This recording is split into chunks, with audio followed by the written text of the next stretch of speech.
Okay, this is going to be a video on how to mix neutrals. Okay, really important stuff.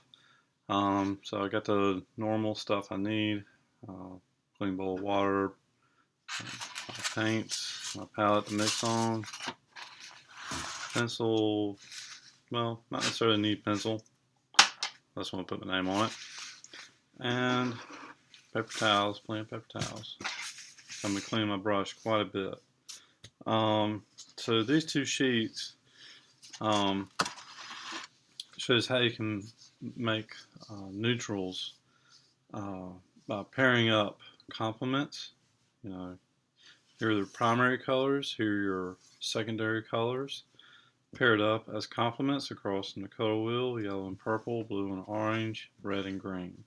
What's going to happen is we're going to try to neutralize these down through the middle to where it's not really a 50-50 mixture per se, but the look of 50-50, where it doesn't look like it's really one or the other, but something that kind of balances out in between. Okay, and then on this side, sort of 10-90, still it's not necessarily ratio of mixture, but really a visual in terms of how we want to still see purple, but let's see what purple looks like with a little yellow in it.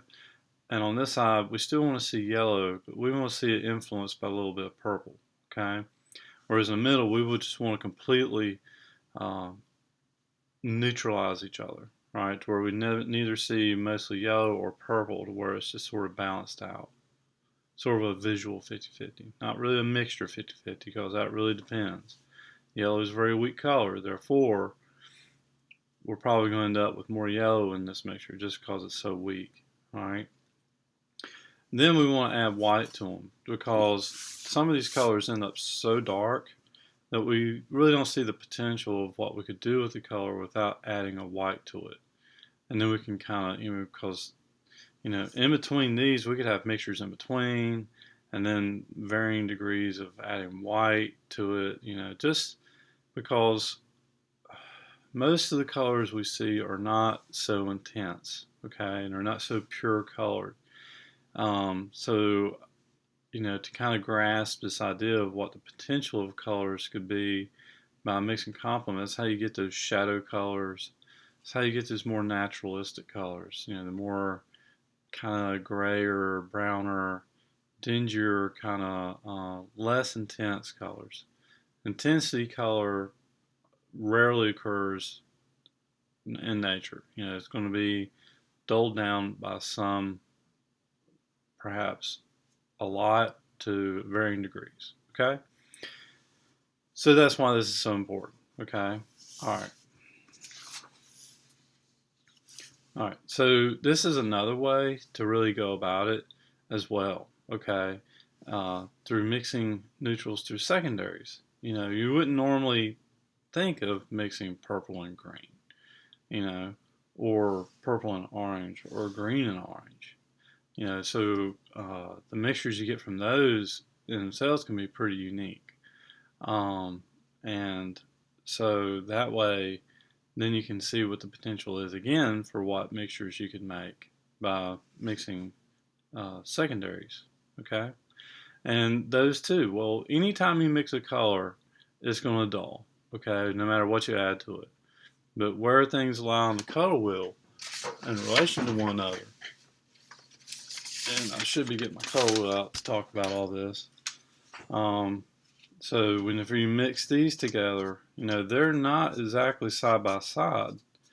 And it's not like a yellow and blue when you mix, you get green. It's not like you're going to take green and purple and really get a blue. That's not going to happen. You're going to get something in between those two, just like green and orange is going to get you a yellow. But, this is a cool color, this is a warm color. You're going to get something pretty dirty, okay, because of that. Anyway, so something to explore and something to think about and see what those look like. Again, we're going to add white to those, and then see what those look like too. Again, because these colors are so dark, once you mix them together and they neutralize, adding white to them really kind of reveals their color a little bit, or their potential.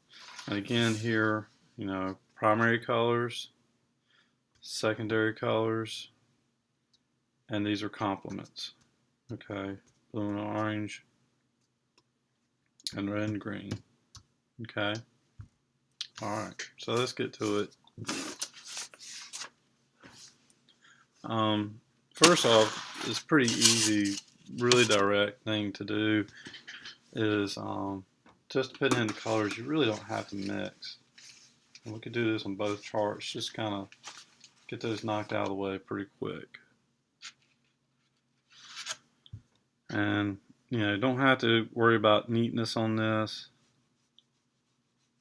Just kind of get it knocked in. Now you're going to be cleaning your brush a lot, and I can do both sheets at the same time, really. Well, I don't have yellow on there, so I don't have to worry about that. Okay, so I don't. Alright, done with yellow. So when I get to purple here, I can put purple on the other sheet too. So I really want to try to get this, the brush fairly dry whenever I clean it, because adding water to these paints will really thin them out. Because as I've talked about before, these paints are really thin anyway, as you can see here. And just having water in your brush is going to thin them down that much more.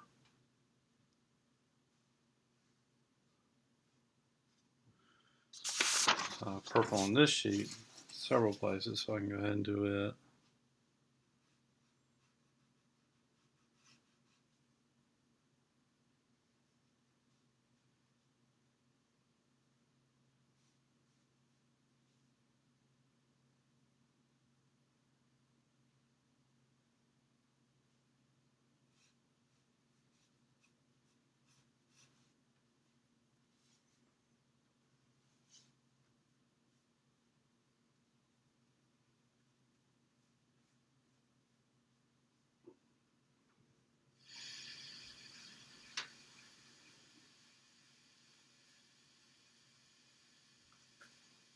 Okay.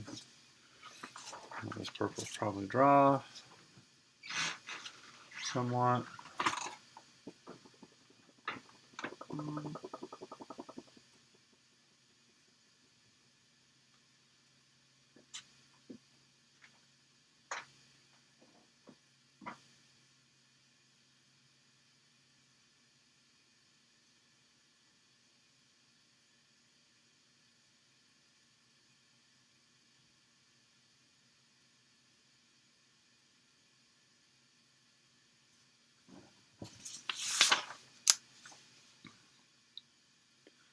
Just trying to get to where it's a little more opaque.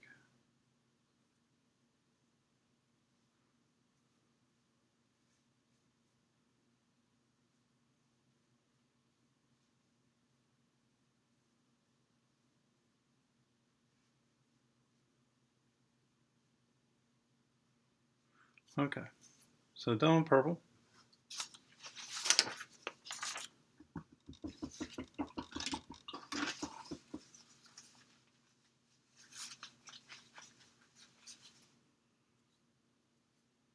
Okay, so I'm just going to continue doing the ones again that I don't have to mix right now. As far as the blue goes, I'm going to use the ultramarine blue and not the cobalt blue.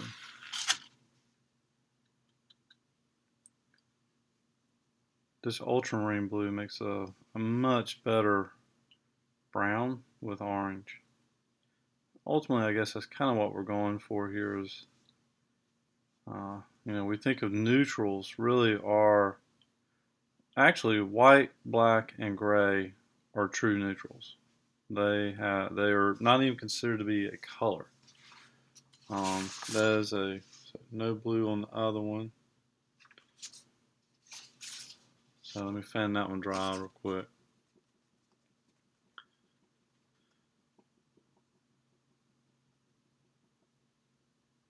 Now, brown is basically a neutral color, but it's not a true all the way neutral, like gray, white, or black. Now notice we're not using black in any of this.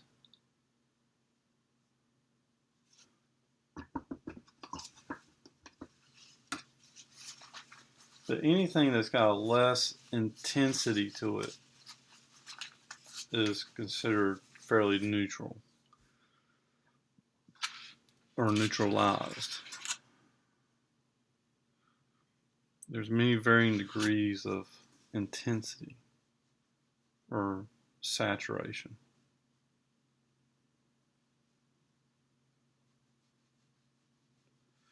These colors that come straight out of the bottle are pure intensity in terms of 100% intensity of that color. What we have to do is then learn how to make the other colors we see, which are a lot of neutrals and lower saturated and less intense colors. That one's really fairly opaque, so I'll have to put a second coat on that. Now over here I have orange in two places, so I'll go ahead and put orange here.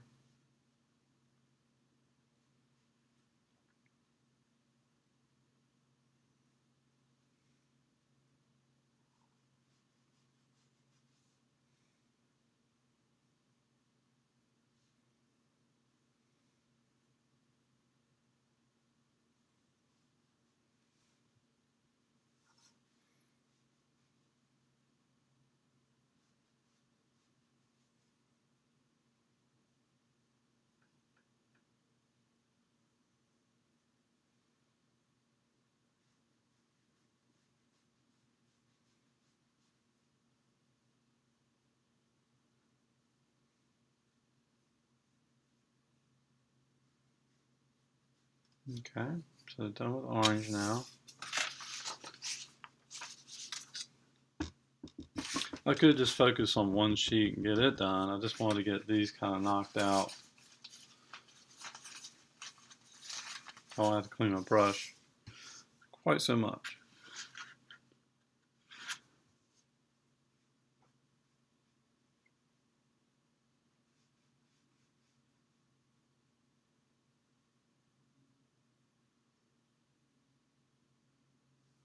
I don't know what I was thinking trying to put blue or yellow on the other sheet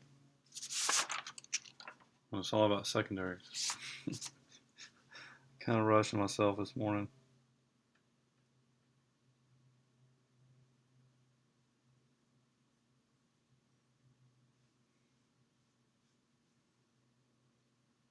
Well, that red is really opaque compared to like that purple or blue. Okay, so green, I'll have green on the other sheet because it's a secondary. I believe this green is pretty transparent.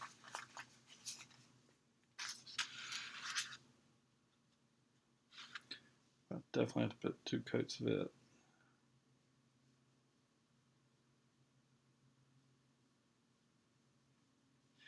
Now, what's interesting about white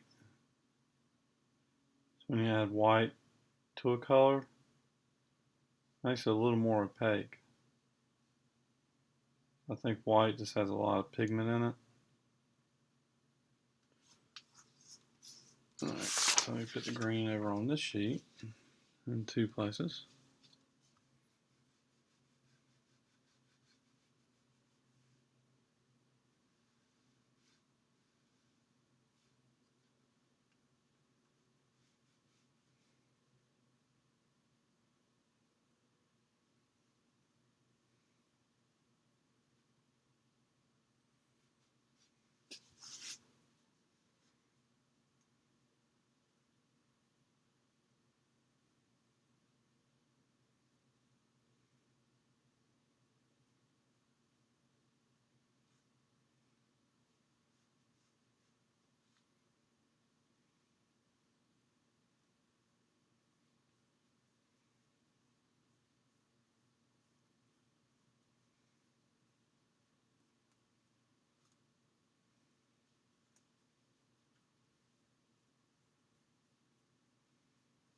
Okay.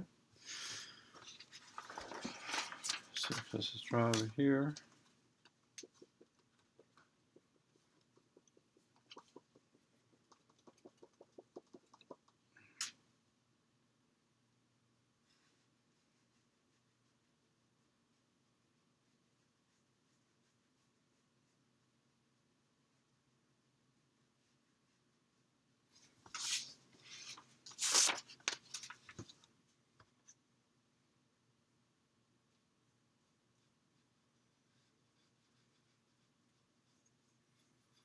Now again, let me just recap what this is all about. If you notice these colors, just how bright they are. They are full intensity, very bright. As bright as it's going to be. What we need is, what is a duller green? How do we make a duller green? How do we make a purple not so bright? How do we make a yellow not so intense? So we're always talking about dulling colors, intensity, neutrals, all that has to do with basically dulling a color, make it look a little dull, not so bright.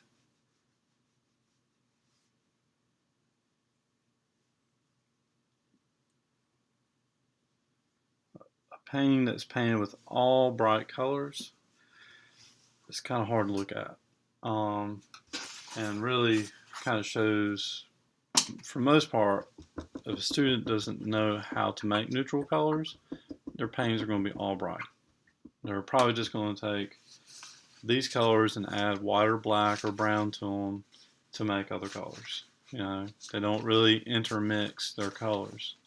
And to make your colors, maybe to have all the other possibilities of making these other kind of nuanced colors and maybe make them a little more sophisticated in a way in terms of how you make your neutrals.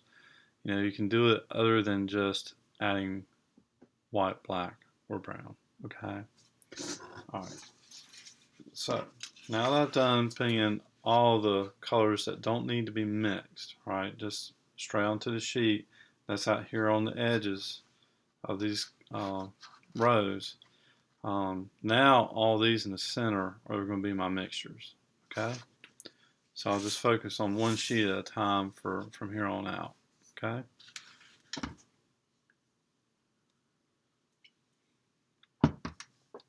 All right. So let's start with yellow and purple.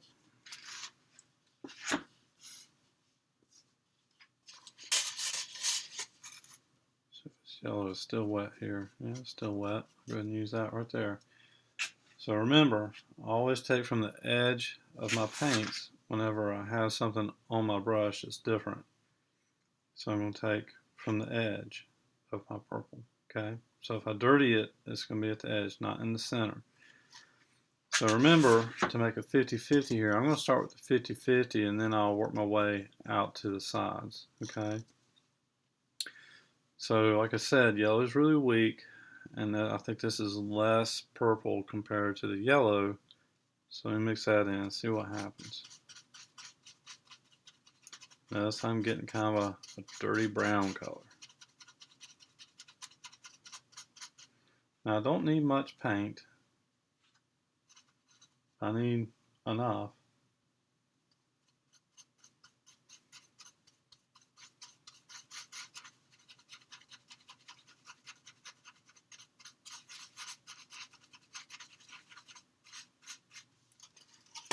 Alright, let's try that. I'm still seeing a little too much yellow in that. So I'll probably need to repaint that. That looks, yeah, it's just a little too much yellow in it.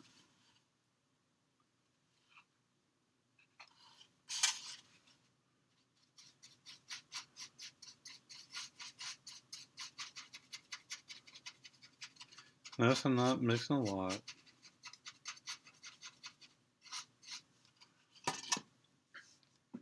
I should try that a little bit.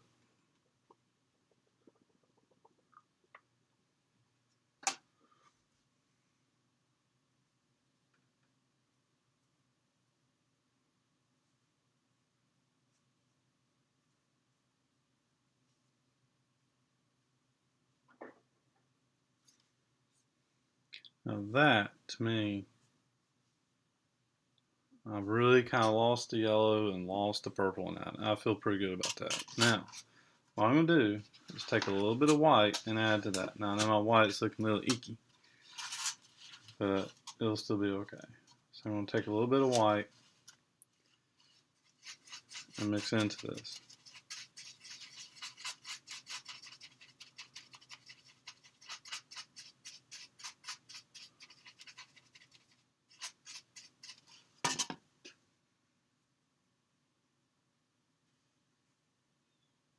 Now when you add white to a color, that's called a tint. Okay, so this is a tint of this kind of brown color. Now hopefully, you're starting to see the potential here. There you got a tan, okay? Now, how many times do you see tan in nature? A lot, okay? Almost kind of like skin tone in a way. Getting there anyway, right? Okay? All right. Now you wouldn't think. I mean, that's the thing about it is how do you learn then to notice that what it takes to make that color if you saw that color in nature. Okay, and that's why you're making this chart. You could reference it. Hopefully, once you're done with these two charts, then you could be looking at a color and like, well, how do I make that color? That color. If I want to make that color. You could probably find the key to it in these charts somewhere. And then maybe just kind of maybe a little more mixing, okay? Or just like your skin tone, right? All right. So I could probably still use some of that. There's really just hardly anything there. So I'll tell you what, I won't use it because I don't need to use it because it's got white in it. So I can't use it for these two. So I gotta start afresh somewhere else, okay? All right, so now we're gonna do mostly yellow, okay? So grab some more yellow, put over here. Now that first mixture I did where it was mostly yellow, about could have worked. Now I'm just gonna add just a small amount of purple to this, okay? Because remember, I wanna see mostly yellow in this. Now, if that didn't do anything enough to alter this yellow, though, I'll have to add some more purple to it, which that's what it looks like. I'd rather put a little bit at a time and approach it that way, rather than have too much purple in it, then have to add more yellow. All right, that's looking pretty good. Still see yellow in there, but it's like a dirty yellow.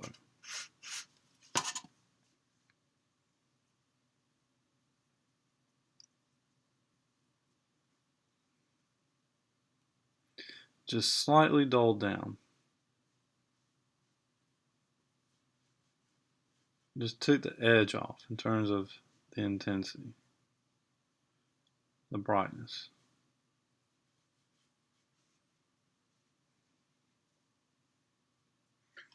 Okay. I'm going to add a little white to that.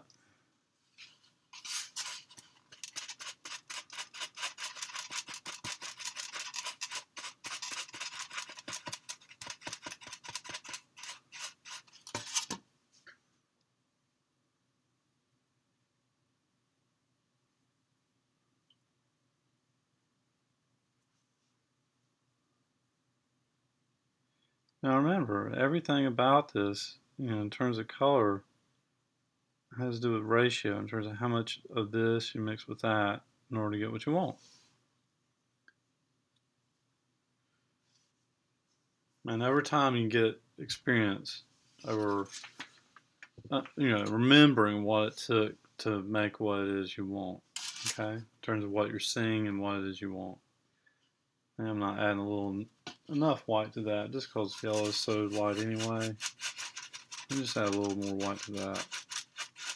Now remember, white is a neutral. It's not even considered to be a color.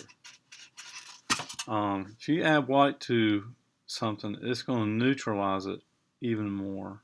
It might make it lighter, but it's also going to take away from its color. So it's going to make it more neutralized. So it takes away from its saturation.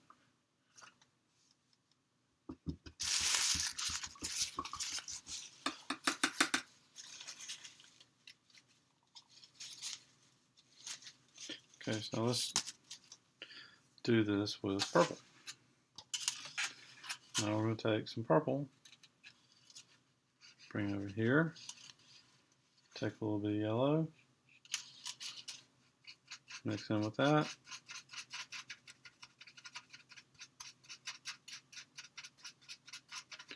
think I'm going to have enough paint here. Plus that purple really did get neutralized.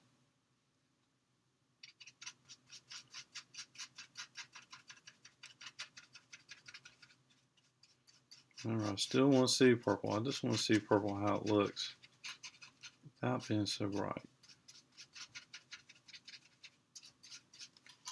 So dirty purple.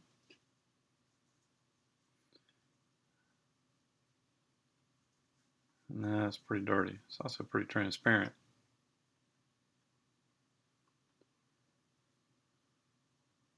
So I might have gone a little too far with the yellow in that. I want to put a second coat on that just because it's so transparent.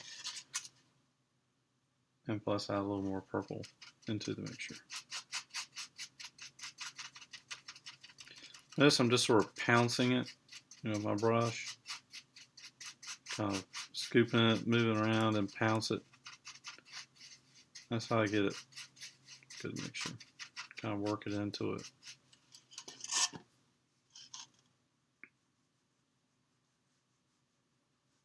Now you may even hardly recognize it as purple. I mean, it's really taking on something different. A different look anyway. I'm actually going to add a little more. I think I had a lot of yellow left over in that brush because you can kind of see it. I mean, whenever I rinse out my water, I'm not really cleaning the brush very well. I think there was still a lot of yellow left over in the brush. Therefore, it's really influencing the mixture and kind of taking over.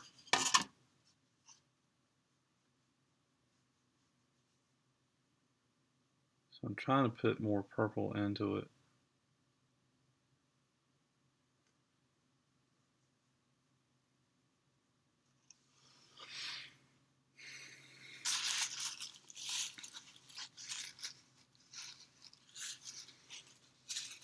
See if I can get that yellow out of that brush.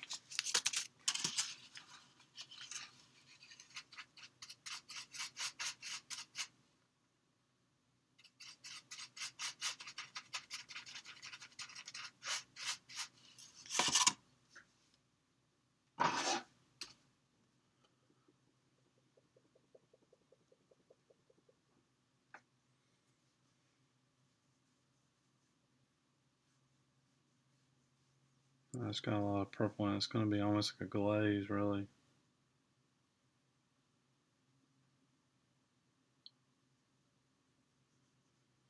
Okay, still fairly transparent in the center of that. I've kind of run out of paint. I want to add white to it. So I'm going to kind of remix.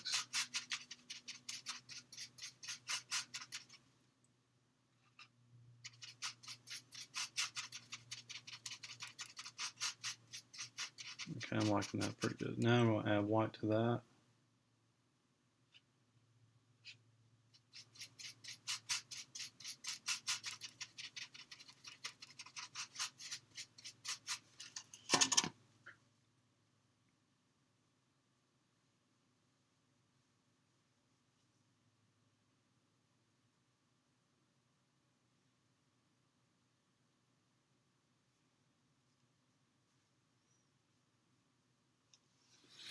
So look at what's possible now with these two colors in terms of what you got. Okay, I think these are very pretty colors, and they're kind of neutralized. They're kind of easier to look at.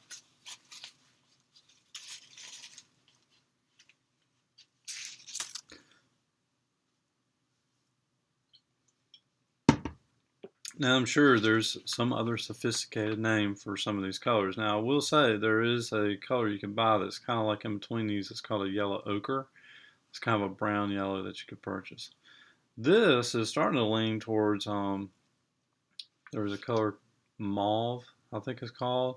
Maybe a little more rosy than that. That's a really nice kind of neutralized, kind of purplish color. Alright, so I prefer not to call these sophisticated names. I just prefer to call it like maybe a dull yellow or a dull purple, and just stick with that. Okay, a grayish purple, sort of brownish yellow. Okay. All right, so let's get into blue and orange. Same steps.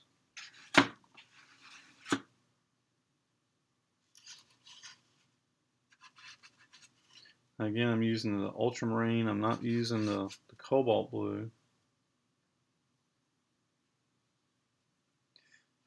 This is where you're going to get your true brown, I think. What you think is a typical kind of a brown color.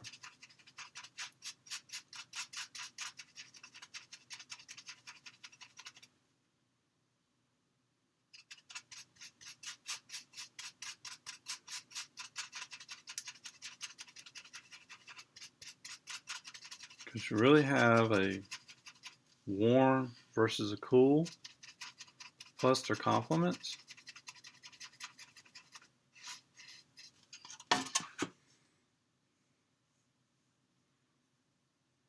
So look at that brown.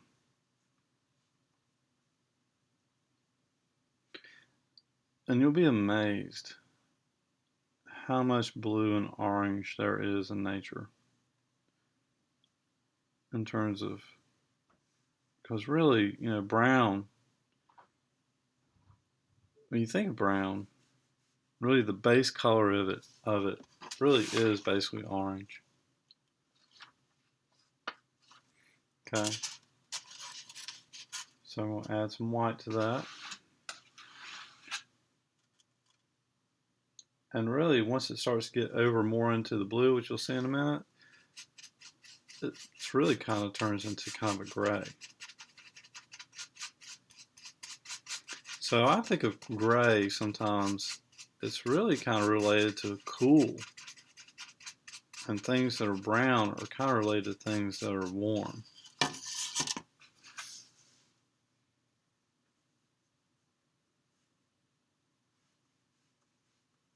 So now adding that white to it, notice how it kind of really increased the opacity. Now look at the potential of that color. In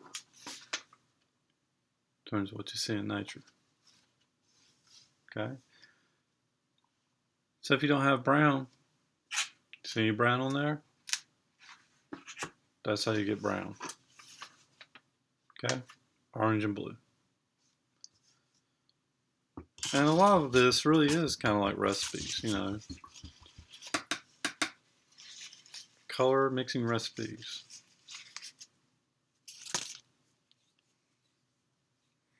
Okay, so let's go with more orange.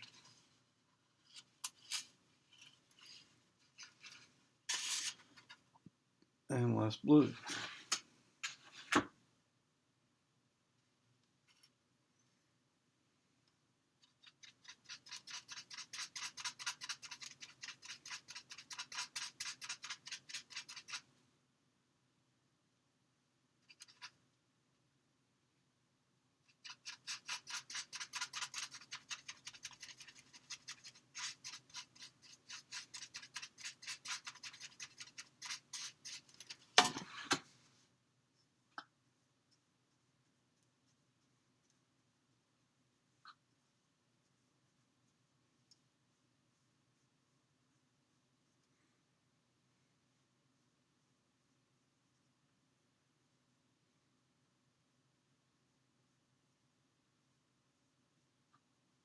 Okay, so now we just have a duller orange.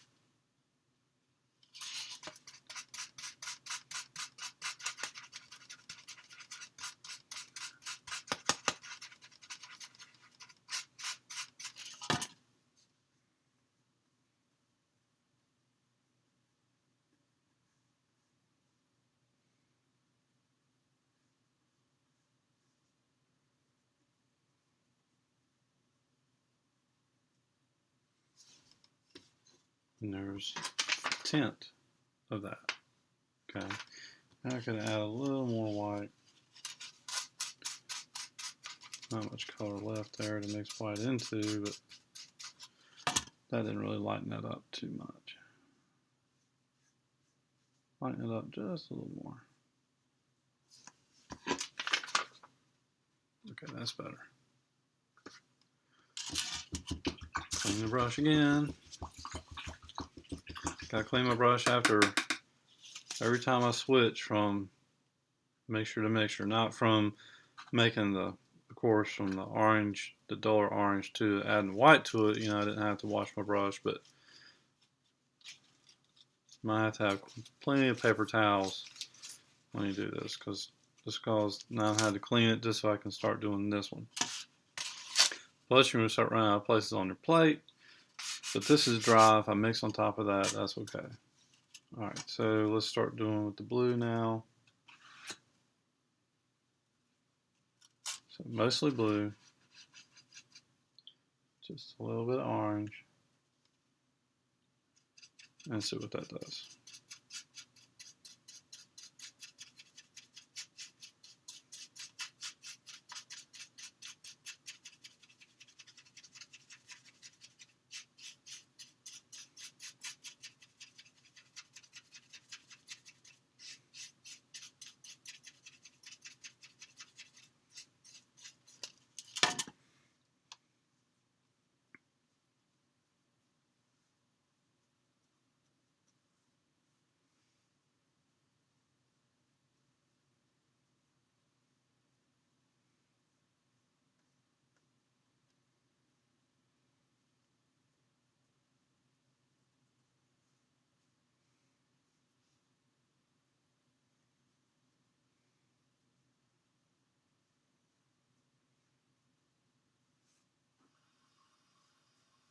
Okay, so maybe now you can see what I mean by gray.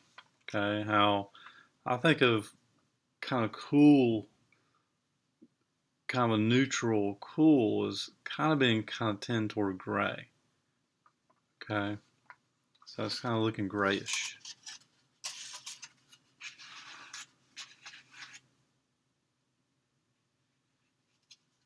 Some white, put in with that. I might actually accidentally picked up a little yellow right there. It might turn out a little yellowish or green.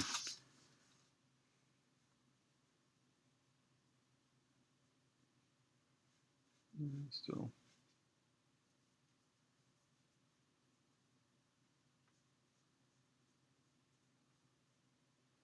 So you might think of a gray, rainy day, right?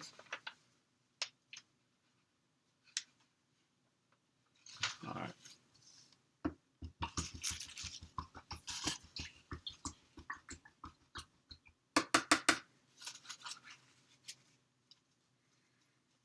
All right. So now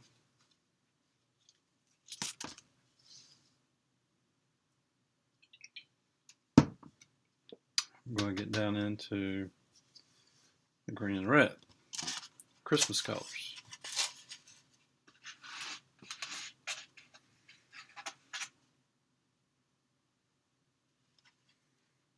So again, this is dry, so if I mix on top of that, it's not going to make a difference.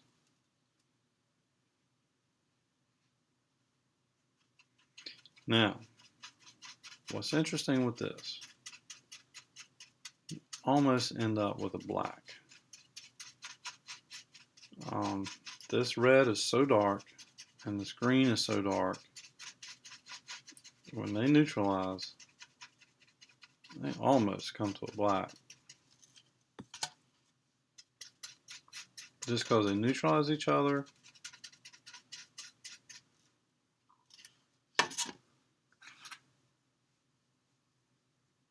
they're just so dark.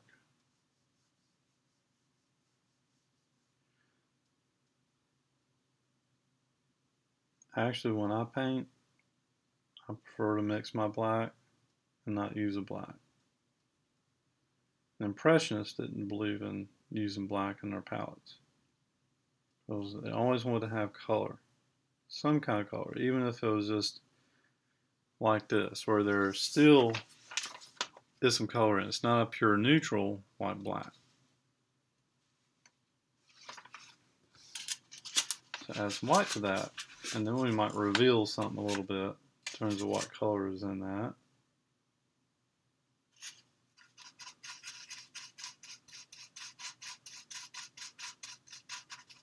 Looks a little warm. It has a little more red than I had green.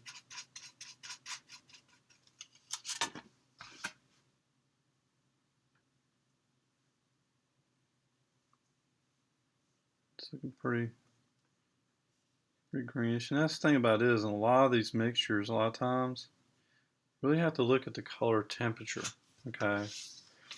But when you get in these neutrals, and particularly with me because I'm actually technically colorblind, that whenever I get into color situations where I struggle, maybe to recognize what family or what it's related to, I'll really try to look at it, is it warm or a cool color, and then go at it from there, okay, in terms of finding out primarily what color it deviates from first. Does it start with a purple, or does it start with a blue, or does it start with a green, and then kind of figure it out from there in terms of how to mix the color you see. For instance, if I was going to try to mix a skin tone, okay, so, and it could be a number of things. Usually whenever I mix a color that I'm matching, it usually ends up being two colors plus white with maybe another third color kind of just to kind of dial it in, okay. So right now I'm saying maybe this for my skin tone, and then maybe with a little bit of yellow or purple added with it. I would just have to sort of mix and just kind of see how it looks, and then hold it up to my skin and see if I could try to mix that.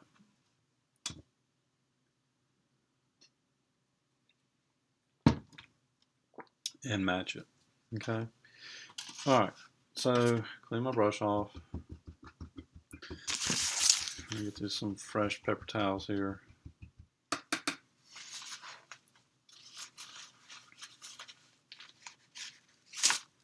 All right. So now let's mix the red with a little bit of green in it.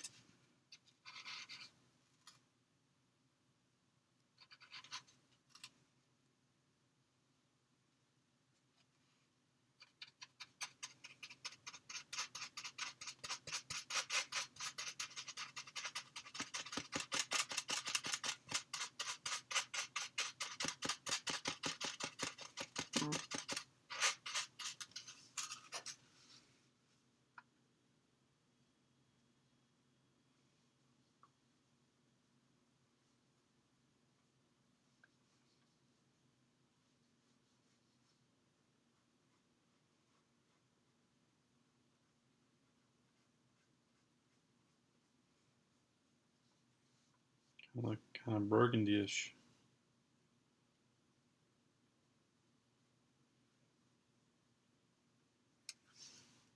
Still really dark, so adding white's going to really help bring out the color a little bit. So it's going to turn kind of a pink, of course, adding white to red.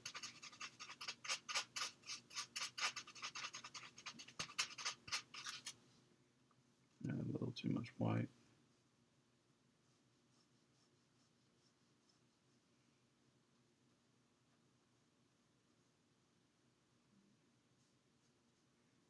So you can really see just how neutralized that is. How gray that now looks. We put that really kind of intenser color next to it. It really makes that look gray. So we're sort of reacting to each other. And they do that. Whenever you put something side by side, it reacts to each other. They're influenced by each other.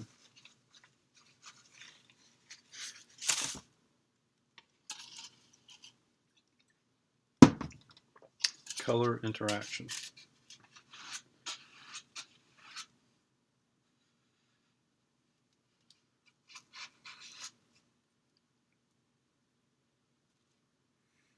Okay, I might have a little too much red right there.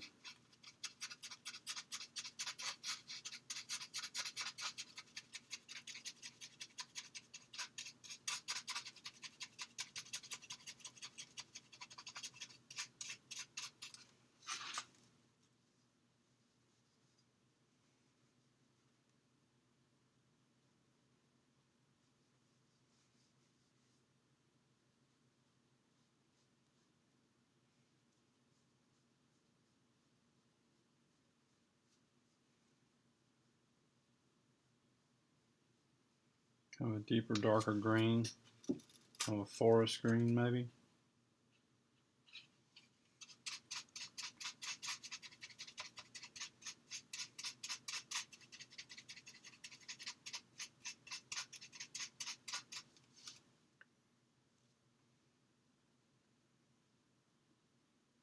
Now, putting this kind of mint green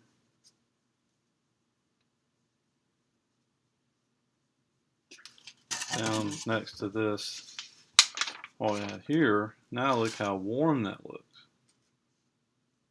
That looks kind of cooler, kind of more of a gray. Now this looks really warm because this is how cool that is. So it really depends on what you have next to something, how something kind of looks, how they're influenced.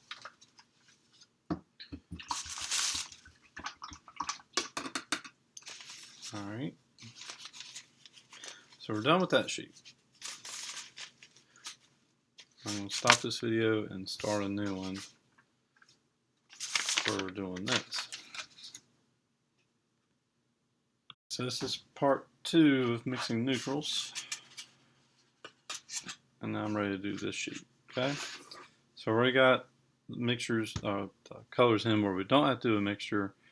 And now we're ready to do the ones where we do the mixtures. Okay? Alright. So again, these are dry. It doesn't really matter. It's not going to affect my mixtures. I can just mix on top of this, or I can start mixing in the middle of the plate. Alright, so I'm going to mix something in between purple and green.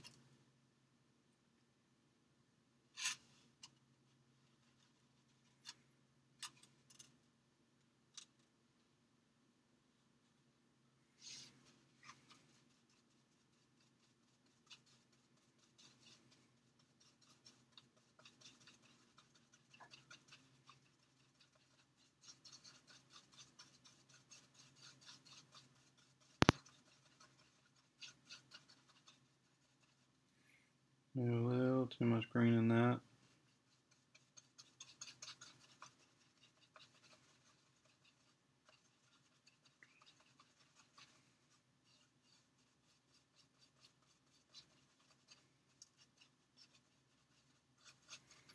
Now notice I didn't try to mix that purple in with the rest of this green because I wanted to have, put more purple into it, so I wanted to influence it more with purple. So therefore I just kind of only mixed it in with a portion of the mixture I had before, and you can see the difference between those two mixtures.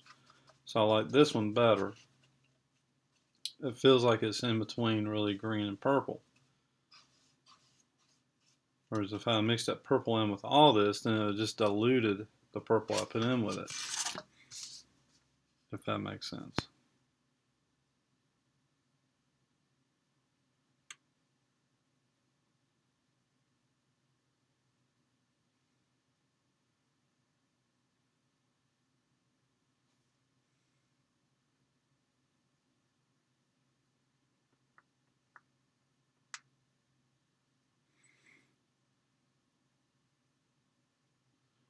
Okay, so that's going on pretty thin.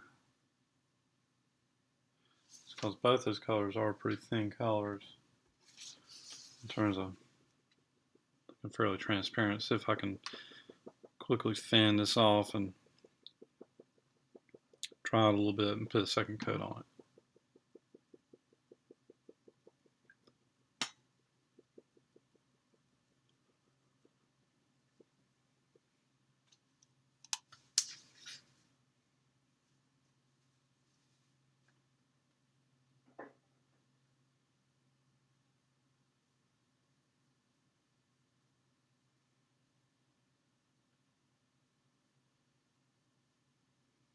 Yeah, that looks a little better. Now add some white to it.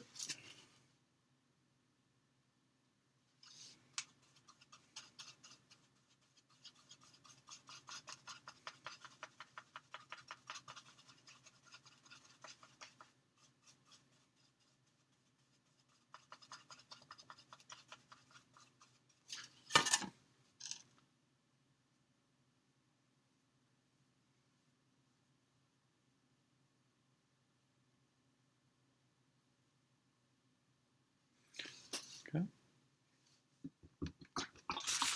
Interesting color. A little different.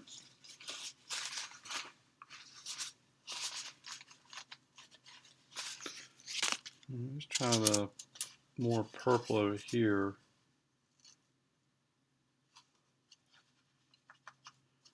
Just a little bit of green.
A little white to that.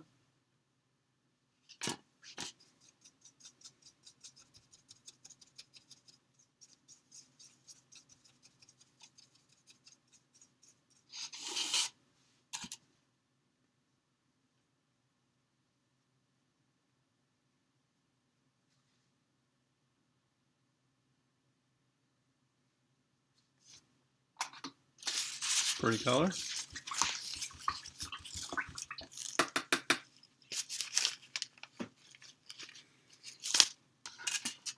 Now we'll go mostly green. A little bit of purple.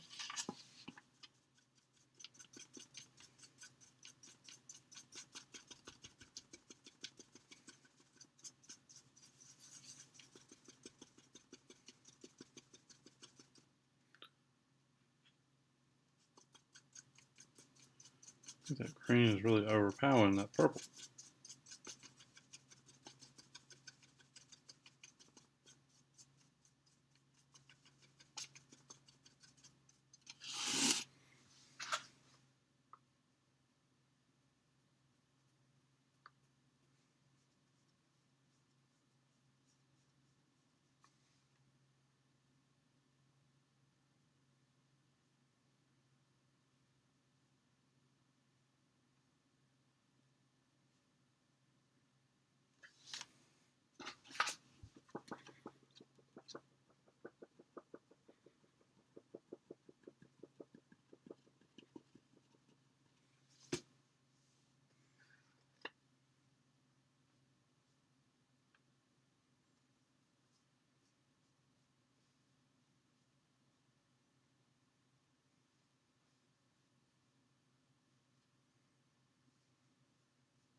I don't like how thin that is, but okay.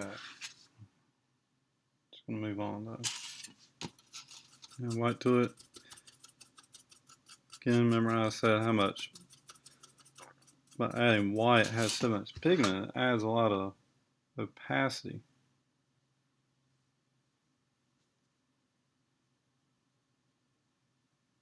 So you see how thin and transparent that is versus this when you add white to it, how opaque it looks. Okay.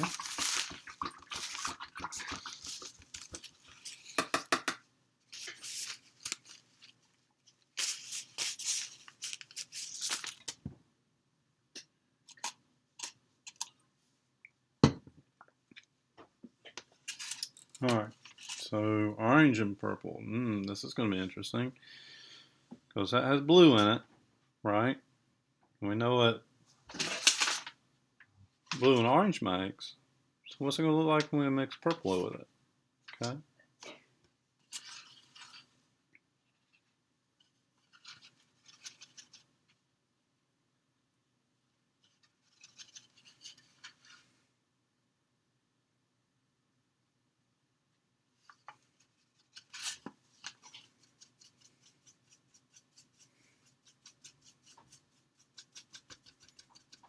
This actually turns out being probably one of my more favorite colors.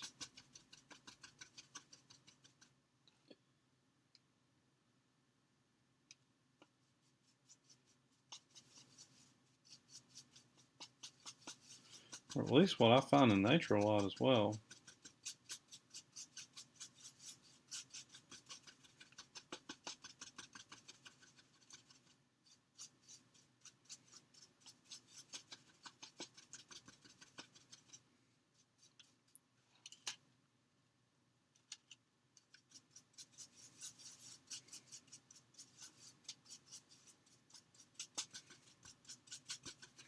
A little too much orange in it. Keep adding a little purple to it. Now,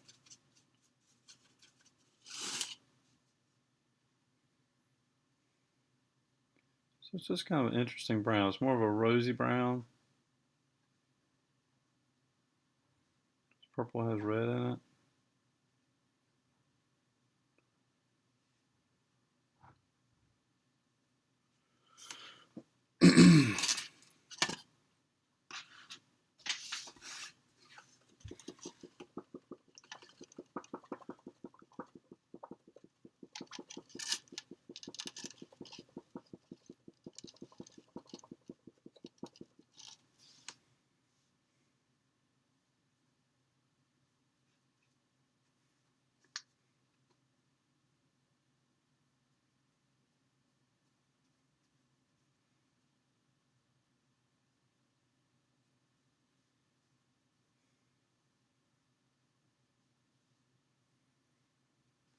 Okay, add a little white to that.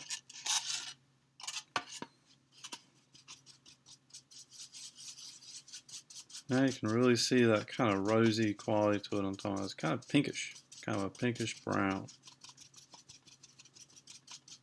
Now that really starts getting into your skin tone there. Right?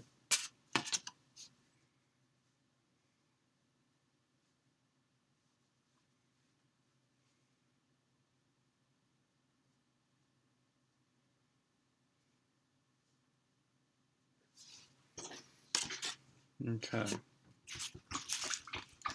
Who would know? Orange and purple.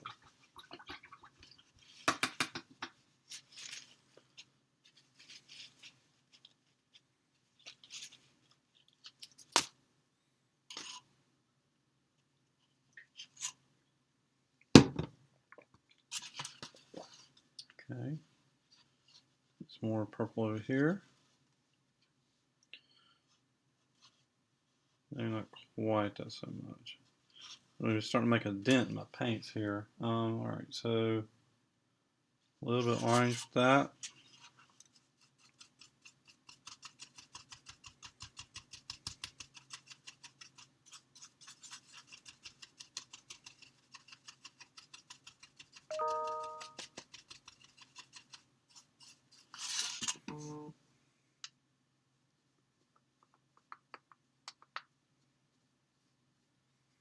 Purple really thin.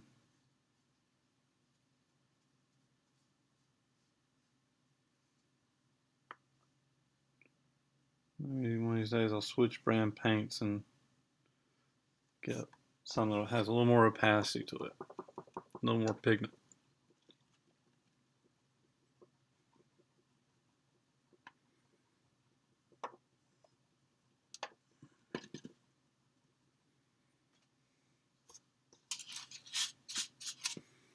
Probably should have mixed more.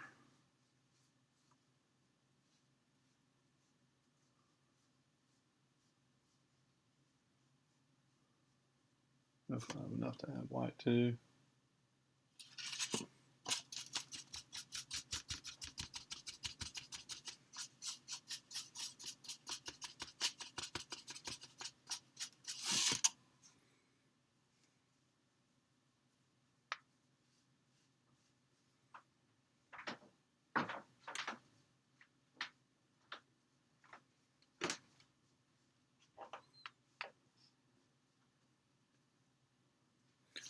Pretty color.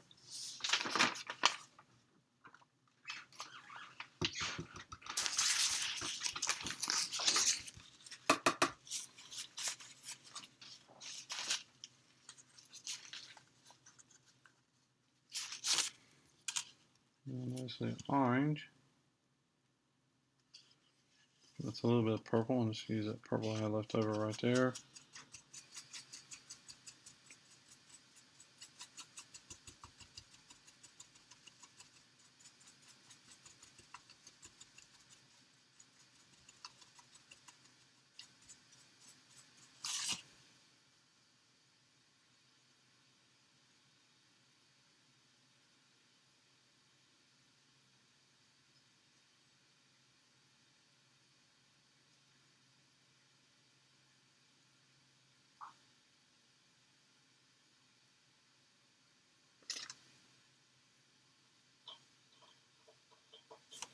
A little like that.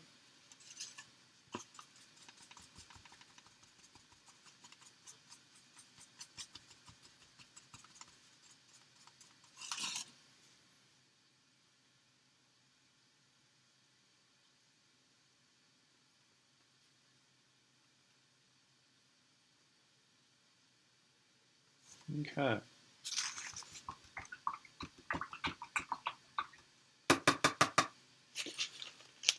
Now, I'm feeling this green and orange is going to not interact very well. You know, orange has red in it. Remember, almost like a black with red and green.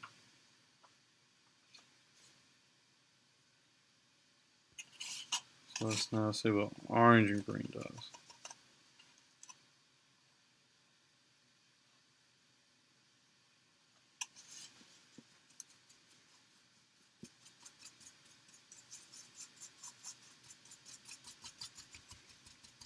I just added way too much green to that.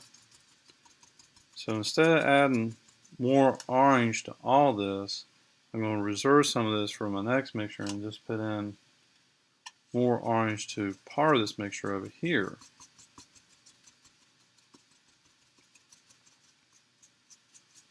Boy, that green is overpowering the orange. I'm surprised by that.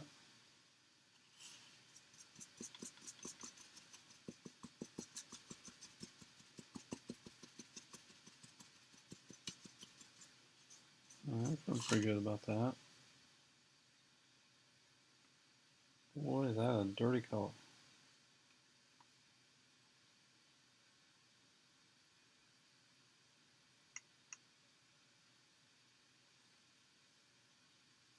Yeah, that is definitely like a very foresty, nature kind of greenish color. So if I was doing a landscape, I could definitely see where I could probably use something like that in there.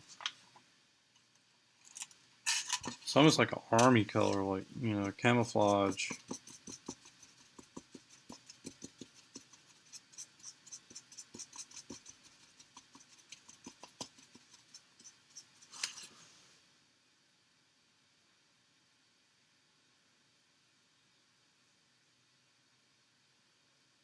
I just didn't get that light, quite light enough.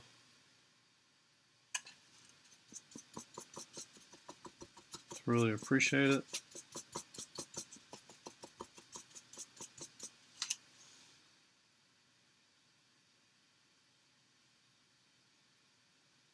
Okay.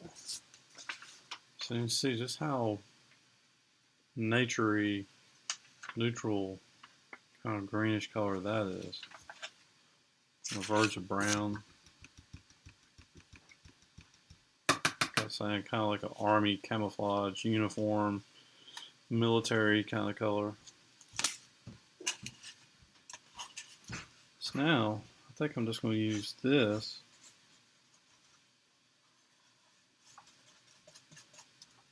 Add maybe a little more color to it.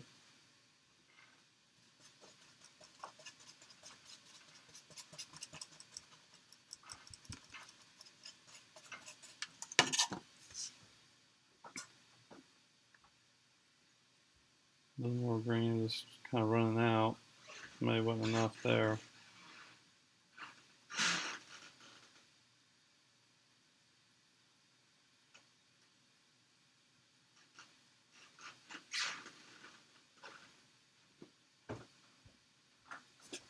I will wipe that, and we're almost done.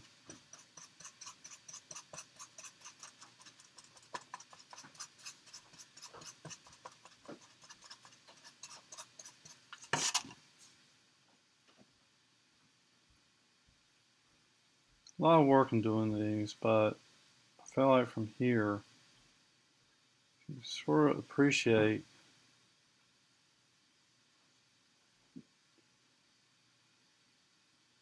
all the potential of the different colors you could get. And what I always try to do whenever I paint is I never try to paint straight from the bottle or the tube, as they say, which would be just a bright, intense color. I always try to mix something in it, always. So that way I'm always dealing with a mixture that I make, that something that's not just the plain color that comes out of the bottle. Because it's just too bright, too intense. Always have to neutralize.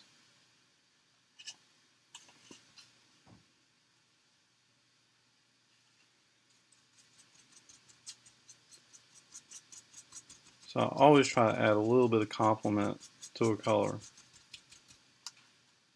just to take down the intensity. That way I reserve the intensity for when I need it.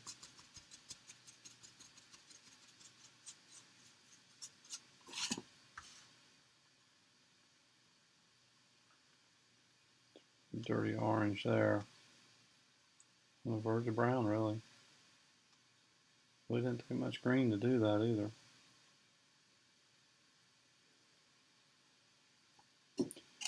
Rather see a little more orange than that.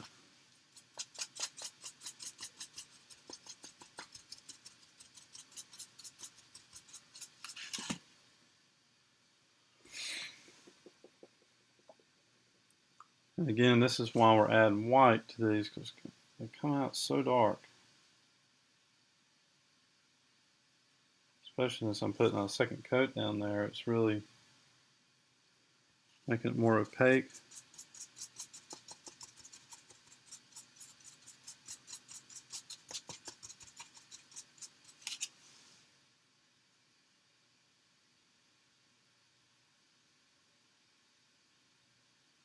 Adding that white really brought out the orange in that. It's just that's so dark. Right? And it's such a dark color. These are dark colors. Okay. That's it.